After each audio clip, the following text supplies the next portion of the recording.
నమస్తే welcome to Telugu ప్రజల మనస్సాక్షి మీ సాక్షి టీవీ నేను మీ Bhargavi welcome to yet another interactive informative knowledgeable session with Dr.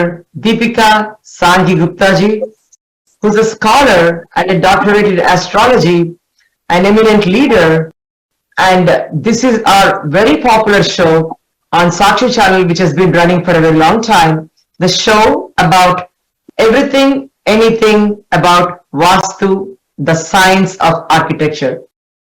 And I would like to thank Telugu Prajala Manasakshi, Sakshi TV, Dr. Dipika ji, and the audiences for following us regularly and encouraging us in this show.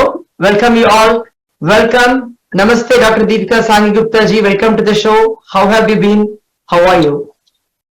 Namaste Bhargavi ji, thank you so much, and it's a pleasure having you on the show. And thank you so much Sakshi TV, Bhargavi ji, and yes, we are very happy that people are following this show and gaining the right guidance about the Vastu Shastra, the science of architect. Thank you on behalf of Sakshi, Telugu Prajala Manasakshi, and audiences, and from me. Thank you very much and welcome. Let's get straight into the show because I'm sure that audiences are eagerly waiting to listen to our conversation, and I'm confident they're looking forward to work with us and take your help. So audiences, welcome to the show, and if you have any questions, I'm confident you've been trying to observe some of these practices at home and align your houses properly as per what Dr. Dipika ji has been recommending and being able to make positive impact on your lives. So if you have any questions, please call Om Holistic Healings, which is led by Dr. Dipika Sanghi Gupta ji. Their phone number is 732-979-2080.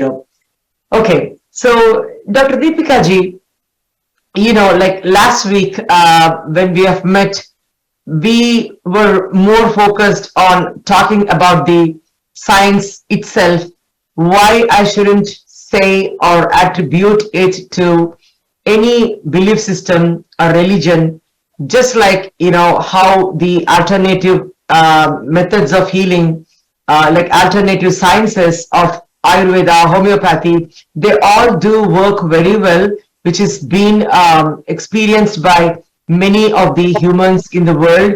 The world is now following these sciences. So just like how we have to trust, just like how we have to follow the Ayurveda and other alternative sciences, which is based on experience and data, people have experienced a lot of change to their lives. We should also make changes to our homes we live in, because those are literally our abodes, based on the Vastu Shastra, which is nothing but a science of architecture, which was mentioned by our leader, Dr. Dipika Sanghi Gupta ji, in this science. So today we'll ask few questions. Last time it was more informative and interactive, but I don't want to take another episode today to make it like interactive, but I would rather ask her more questions so you can benefit from these questions, and as we move forward along the lines in the show, we can come up with more informative and knowledgeable interactive sessions. Okay, and please feel free to also send us your questions if you have any to Sakshi TV and to Dr. Dipika Sanghi Gupta ji. You can see the email address in the banner, which is right behind me. Okay, so the first question I have, ma'am, for you today is that we all learned to some extent from our previous shows that a lot on which a house is built should be either square or rectangle. It cannot be irregular in shape. Do you think there are, because we don't have much control over what is being built these days, you have to just purchase what is available to you in the market based on your budget or the area you want to buy a house or build a house. How can we remediate, let's say if the plot is irregular in shape? Are there any remedies that you recommend, ma'am? Yes. See, there are two things. First of all, irregular shape of the plot. The second is irregular shape of the constructed building on that. Right. Mhm. So maybe the shape of the plot is not neither square not rectangular, or let's say the plot was square or the plot was rectangular, but the house built on it or the building built on it was not either square or rectangular. If it is not square or rectangular, then it means that either any of the zone is cut or extended, right? Like sometimes there is a big myth that northeast should be extended. See, if you are extending anything, then you are obviously cutting the other part, right? Oh, So, yeah. So, see, if the northeast is extended, if there is more towards the northeast, then definitely the east, the southeast, they all will get cut because now the northeast is one step ahead of them, right? So they are automatically on the back side, right? So okay. that is why it is said that all the zones in the house should get equal and balanced energy. So when we extend any part in the house, we are automatically cutting the other two parts. So don't make irregular buildings or irregular don't buy irregular plots. This is the first thing. If we have already into that, as you said, very nice point, Yeah. according to the budget, according to the preferences, school preferences, there are so many things attached to it. So in that case, if any zone is cut, then we can repair that zone without doing any construction through the elemental theory, through the color therapy, or by keeping some products over there. So these are the three ways in which we can, create the energies over there which has been cut off because of the extension or cut off any of the zones. And if in the plot, then see, today the land is so expensive that we cannot say that keep the fencing only in the rectangular shape or the square shape, right? So in that case also, again, through the elemental theory, we can definitely create some kind of a imaginary wall. It will be a kind of imaginary wall, but the energies will be really good. The energies will get automatically balanced. See, when the plot is irregular or the building is irregular, then we can, I'm just giving an example. It's something like a human being with some deficiency, Right. because in the human body there can be deficiency of some chemical, but in the house body there can be the deficiency of some zone. So Mm. how we complete the deficiencies? By eating the pills of that particular element, right? So in the house, what we can do, we can just install those things over there, because everything is based according to the Vedas on the five elemental theory. So we can give the element to that zone, and we can pacify that zone, we can heal that zone, so that it gives us the good energy. I see. So, to your point, ma'am, that tells me that just like how we can pacify, as you aptly said, certain areas of energy in our body where we have a illness, like in the chakras, just like that, because the house is also something like similar to our body, like the Vasta Purushas in our body, if I may say that way. So we can make certain remedies if it's not already doing good. We can create some energy centers, or recreate the energy centers within the home, right, ma'am? Yes, we can do that. But see, I would really advise that, don't do these changes by seeing some YouTube videos, or see, if Yeah. you're watching the show, very good. But don't just based on the show start doing the remedies on your own. Because see, for a layman and for a Vastu consultant, there can be a lot of changes. See, just like a doctor, if we have stomach pain, right? So the elders in the house will say maybe it's a gastric pain, maybe some constipation. Okay, just do this remedies and get it done. But when you go to a doctor, they go ask you to go under some test so that they can actually make out what is happening in the body at that point of time, right? Similarly, for a layman, what is northeast can be the eastern side of the northeast for a Vastu consultant, or the northern side of a northeast for the Vastu consultant.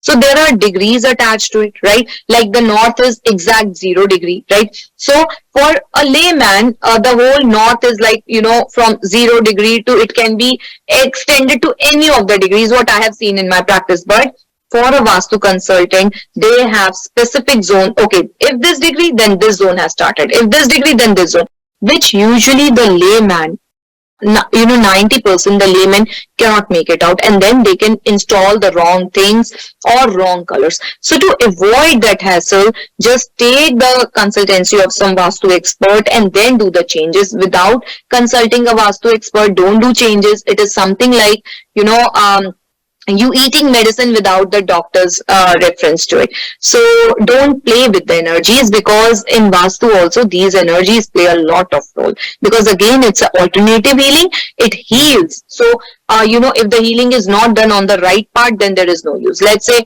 somebody has the knee pain, and instead of taking the medicine of the knee, they started taking the medicine of the stomach, so it will be of no use, and then the myths will be spread that, oh, this science is not good and blah blah blah. So I would suggest is, please, if you are going for Vastu, take the expert advice and then do the changes or anything else. That's a great analogy. I mean, the way you compared, like how one should not really take the help of, whatever is available on internet, especially with so much information being put up there by many people.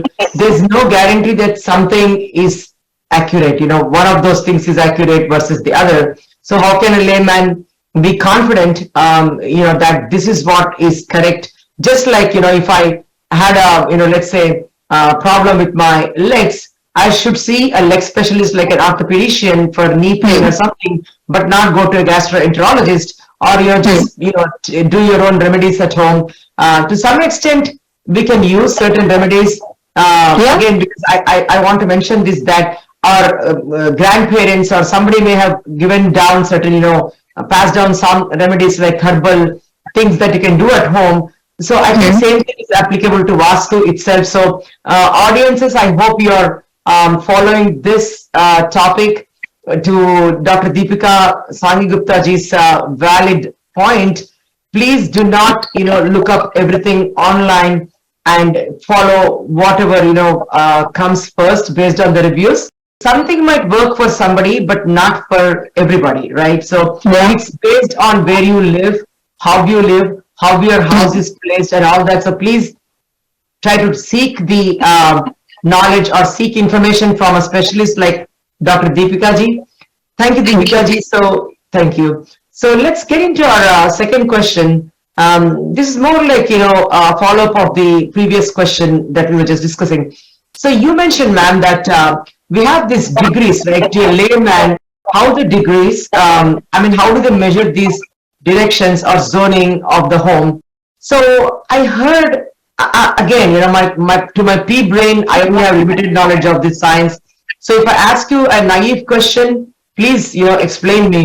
Please feel free to ask anything. Yeah. Thank you, ma'am. Thank you. There is something called a Brahmasthan when you build a home. What is the center of the house? Just like how every human has, in these Shat chakras that we have in the body, there is the center, which is the navel or the Nabhi chakra. I'm not exactly sure what that's called, but in terms of house and the architecture or layout of the house, there is something called a Brahmasthan. And every other direction or zoning in the home is, I think, measured by keeping this Brahmasthan as the center. Is that true? If yes, in these days where we do not have houses which are really built exactly like a square or a rectangle, because you may have seen many homes in your life, ma'am, that some homes have the dining halls being extended beyond the living room. You have a big patio covering the area of the living room behind the living area. So how can a person like me who does not know, except take the compass or take some measurements from the laser scale and measure the home? How can someone measure the Brahmasthan of the home? See, Brahmasthan, again, as you said, there can be irregular houses. So, the taking out the Brahmasthan is a very technical thing. See, the Vastu consultants, they usually have very high-tech softwares where they put the floor plans and, measure each and every corner and then make out the Brahmastan out of it. But usually according to the layman, how they can check is that, just look at the last four walls of the house or a building, like the east, west, north, south. Just check the four walls and, with just an idea. This is, I'm telling, a very, like an idea kind of a thing. So just see that, just make out the center of first north and south, that where you are, just stand in the center of the last wall of north and south and stand, and then east and west. So, by checking that, you will come to a point where you will find that when you stand there, then all the last fours of the house are equally distant with you. So that is the Brahmastan. And see, as you said, asked me, Brahmastan is a very important point. See, if we talk according to the Vastu Purush, the Vastu says the Brahmastan is the stomach of the Vastu Purush. So, see, in the Ayurveda also, like Ayurveda, Vastu, astrology, all are interconnected. So, in Ayurveda also, we say that all the problems start from the stomach only, right? Because we eat food and then, through that only all the problems get started. So, Brahmastan is something like that only. So, if the Brahmastan is not clean, clear, messed up, if it is in the depression mode, like, 2-3 steps down or 2-3 steps up, then just compare it with your stomach. If your stomach is out, then also it's not good if it's bulging out. Or if it is in, if I squeeze the stomach inside, then the person will not able to breathe properly, right? Similarly, the Brahmastan, if is in depression, depleted mode, or it's a little bit of higher end, then the house cannot breathe properly. If the house is not breathing properly, then definitely it will not create a balanced way of energy in the house. So always keep the Brahmastan very balanced. Keep it very, very clean. Don't keep any plants also over there, because it's not that good to keep the plants also in the Brahmastan. Wherever there will be plants in the Brahmastan, we will usually see that the family always faces difference of opinion. So don't keep the plants also in Brahmastan. That's a lot of information for me to imbibe. So thank you. So dear audiences, if you're wondering that you're not able to follow or take notes, please remember that we have our own YouTube channel for Sakshi TV. You could go on to the YouTube link of Sakshi USA and search for Dr. Dipika Sanghi Gupta's Vastu Shastra show. And all these recordings are available on YouTube, because I would like everyone to take advantage of this information and make your lives better. And each individual, if one life gets better, then immediately one family gets better. If a family gets better, society, then community, then the whole world, right? We all are collective beings, and this day, the latest technology, they have made so many discoveries that there is something called quantum entanglement or particle entanglement. We are all connected. We may be not liking each other due to certain reasons or things that have happened to us in our lives, in our own family. However, please remember that we are all connected.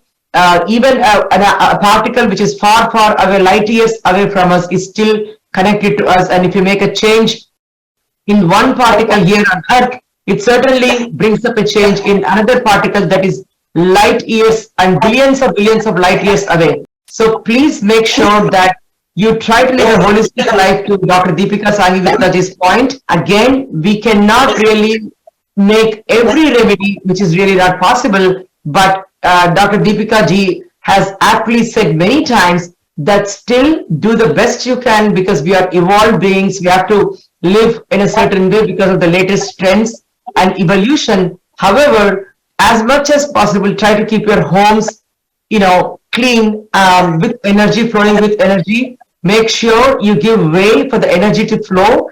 Follow these videos, and I'm confident that all of us can bring about a change to our societies and finally to the world.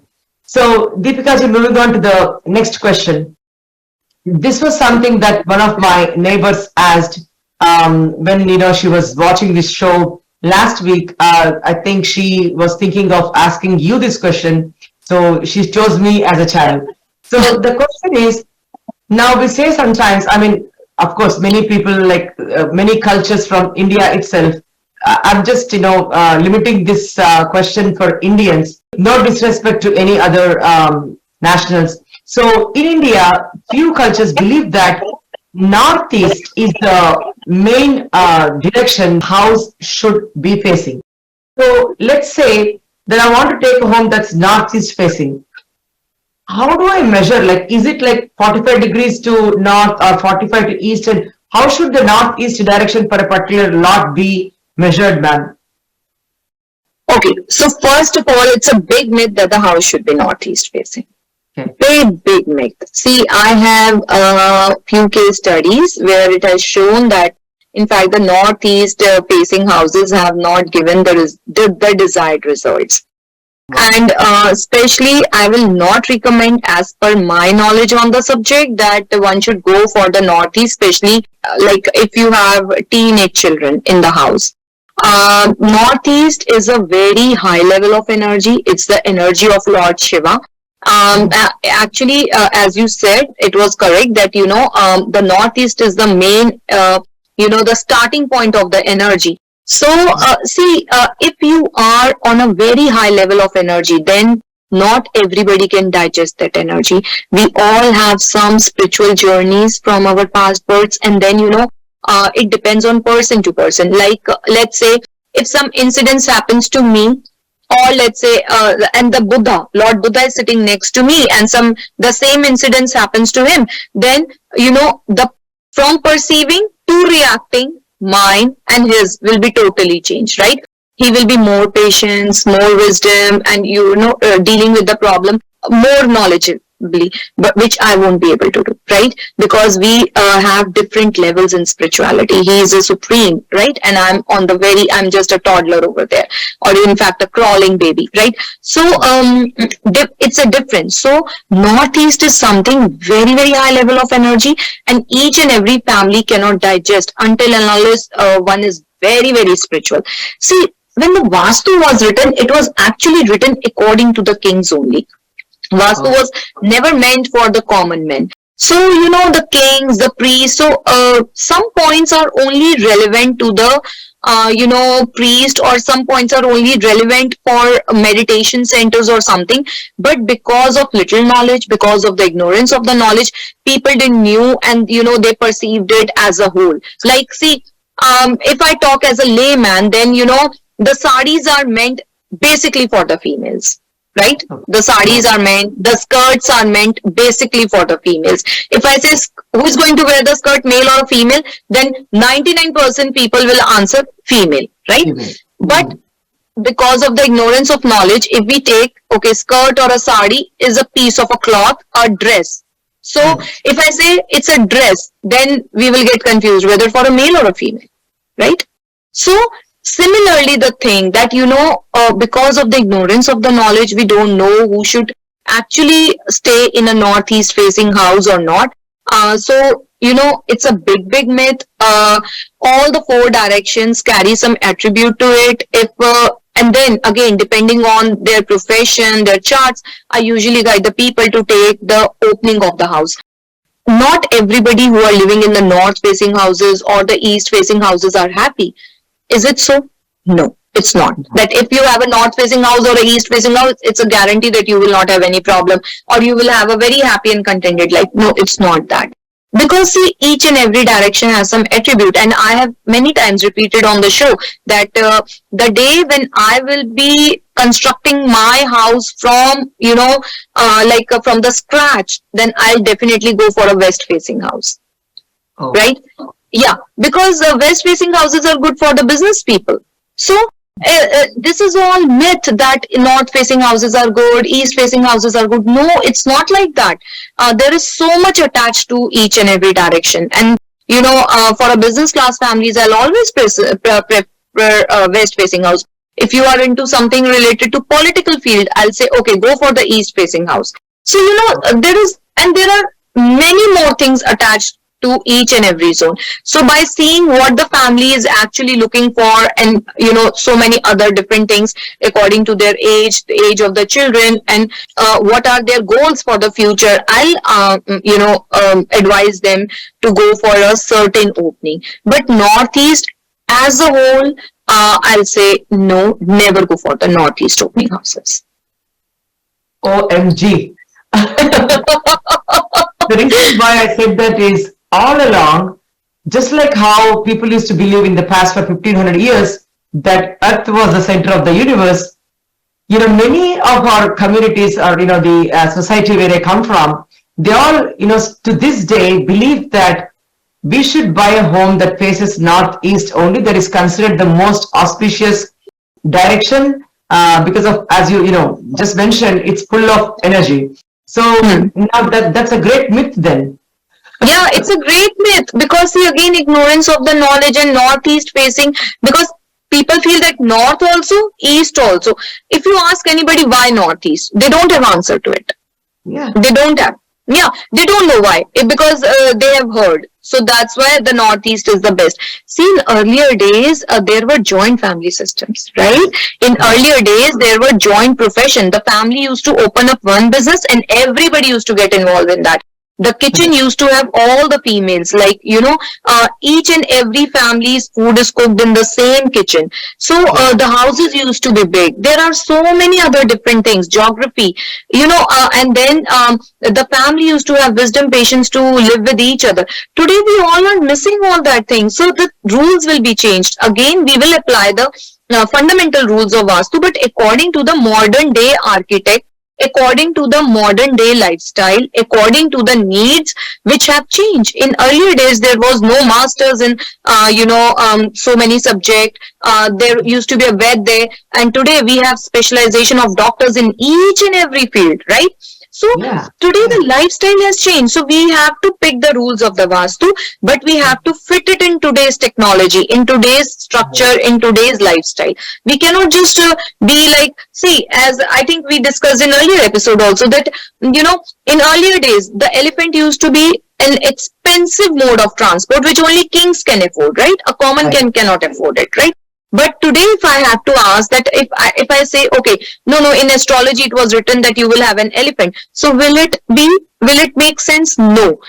That elephant can be compared to some very expensive car, right? True. So, but if I say someone that, no, when astrology was written, no cars were existing. So, you have to go for an elephant. Will it be possible? No. So elephant is like something very expensive cars. So we have to take the rules from there, but we have to fit it in today's time, technology, according to the way the families are moving now. Earlier, even if you get old, still you are in the joint family. Now, when the children go into the colleges, they move out of the house. So there is so much change on the cultural basis, technology basis, geographically, and then, so many other things have to be seen before putting the rules of the Vastu. Okay, dear viewers, I'm sure you have captured most of the information. We were asking Dr. Dipika Sanghi Gupta ji today in our session about the plot and how the plot should be shaped. And that went into so much other information. I'm very happy to be here today again with all of you and with Dr. Dipika Sanghi Gupta ji. So special thanks to the audiences and Dr. Dipika Sanghi Gupta ji for being with me on this show on Telugu Prajala Manasakshi, me Sakshi TV, Nenu me Bhargavi, ending this show, and in our next week's show we'll continue to follow up on what we have discussed today. Thank you all. Namaste Dipika ji.